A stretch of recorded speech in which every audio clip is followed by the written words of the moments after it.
Hi everybody, it's Mrs. Murphy from the Upton Town Library. Just wanted to make a quick video to tell you about arts and crafts supplies that you could have around the house to help your kids when it's time for preschool story time. Obviously there are things like crayons and markers and paper, but there are a few other things that you could include that make story time crafts a little easier for you. So let's get started. So you want to start with some kind of container. I have this little basket that I got at the dollar store. I really like using things like this because they're portable, so kids can take them wherever you want to put them, and they also have division within it, little spots divided for the different materials. I also like to add other things to help divide even more. So you can see I've added these cups in here just to show you the 3 different size crayons that your kids might be best using. So here at Preschool Storytime, we usually offer the jumbo crayons when we're here in person. They really give a nice chunky coloring material for the kids to grab onto. You could also do something like these triangular ones that really reinforce a grip, the proper grip. And as they get older, the traditional elementary size are good. Markers also come in different sizes. These are usually what we have here. Mine are not washable, but I would encourage you to have washable ones for your kids at the house so that it makes cleanup easier. I'm going to turn this around just so I can see a little better. I also have a couple different kinds of scissors here I wanted to show you. If your kids are really small, you want to use the blunt safety scissors that don't have the pointed tips, but will still cut. You could even find some that are plastic bladed as well. You want these. I don't like these as much only because they don't show the difference between where the kids should put their thumb and the 3 fingers, whereas these do. So these are great for safety, but if you're working on the proper technique for holding scissors, you want something that shows them the smaller hole for the thumb, 3 fingers here for the other side. Pinky is the support, and I have 2 pairs here because these are lefty scissors. Even though they look identical, they are different. So if you think your child is a lefty, you definitely want to encourage them to use the proper scissors. I don't know if you can get a good close-up of this, but take a look at how the blades are. Lefty scissors look identical as far as the grip, but the blades will be different. So it just helps a lefty be able to see what they're cutting better. So the grip is the same though for a lefty or a righty. Still pinky on the outside. So you want to, test out a few pairs, see what your kids do best with. I also like to have Elmer's school glue, just some kind of liquid glue, as well as glue sticks. I really like these purple Elmer's glue sticks because the purple lets kids see where the glue is on the paper when they use it.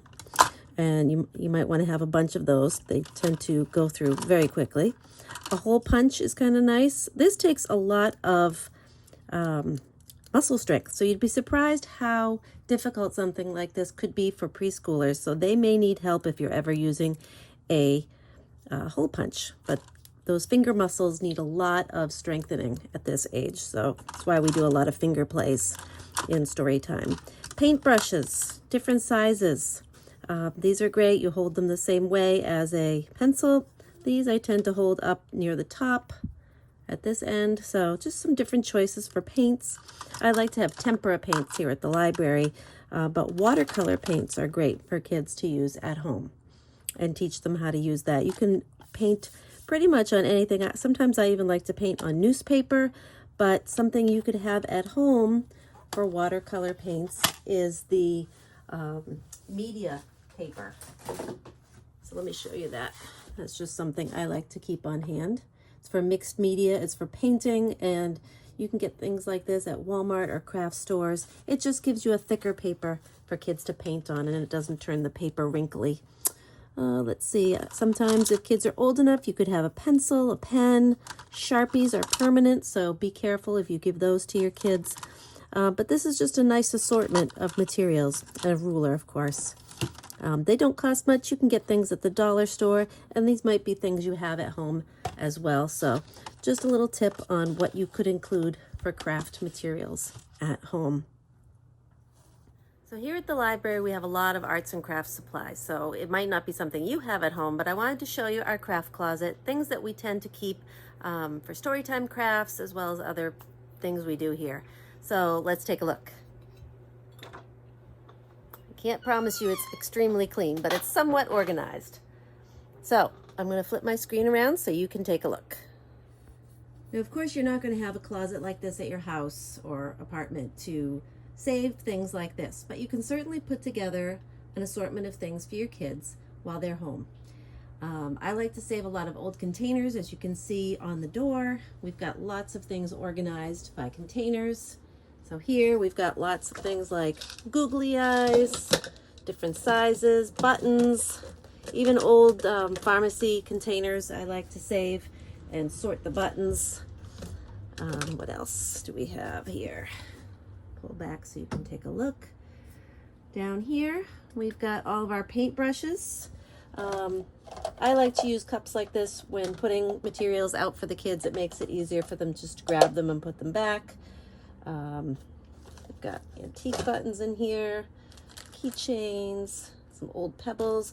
You see paper plates peeking out the back here. Paper plates make great paint palettes. Unless you have some things like egg cartons, those work well too. So just things that are kind of disposable are good. Up here, whoops, sorry about that. Up here we have sponges, so sponge painting is great to do. Sometimes we'll even paint with plastic forks, and you can always wash those and reuse those.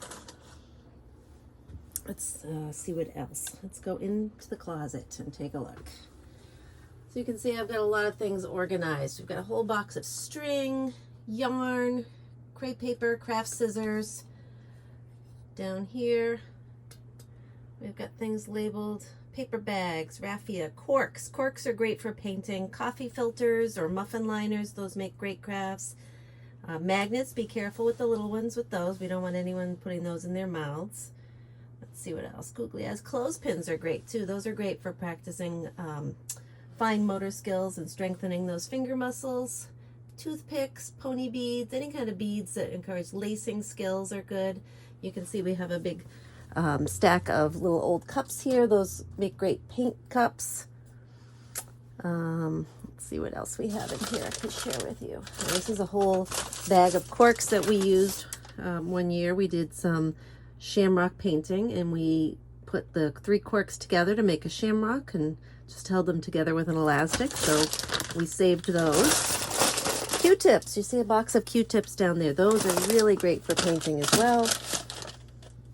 And of course, I don't know if you can see at the bottom, I'm gonna dig deep. We've got a whole box of watercolor paints, but under here is a whole box of scrap paper. We don't throw anything away because all those scraps are great for creating all kinds of things. So if you don't have a scrap paper box at your house, start one. An old shoebox even works great. Up top, see if I can show you. We've got crayons and markers. Also up there, we've got popsicle sticks and pom-poms, aquarium pebbles. We haven't used those for anything yet, but you never can tell. So hopefully in your home you have some kind of spot, maybe not like this, but even just an old box, maybe an underbed box that you could put with all kinds of materials.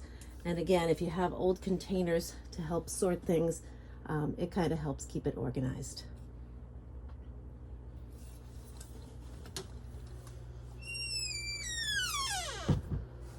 So that's our craft closet.